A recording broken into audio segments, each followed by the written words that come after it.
Sa gitna ng nararanasang kalamidad, lumutang ang galing sa diskarte at namaya ng mga Pilipino. Good, ano naman yan? Good Positive news. naman. Positive. Napatunayan niya ng ilan nating kababayan na nakuna ng mga Yus Cooper. Na sa ipinadalang litrato ni Yus Cooper, Aini Hiron, makikita ang isang sanggol na isinakay sa batyang may bote ng mineral water habang inililikas. Yan na yung pagiging creative, no? Nagtulong-tulong din ang ilang residente sa Santa Rosa City, Laguna para maitawid sa rumaragasang baha ang isang sanggol. Yun ba yun?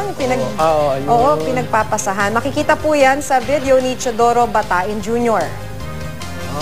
Ayun yung bata. Ating mga bata. Isang bata rin. Yung nakuna na inilalayang makatawid para matiyak ang kanyang kaligtasan.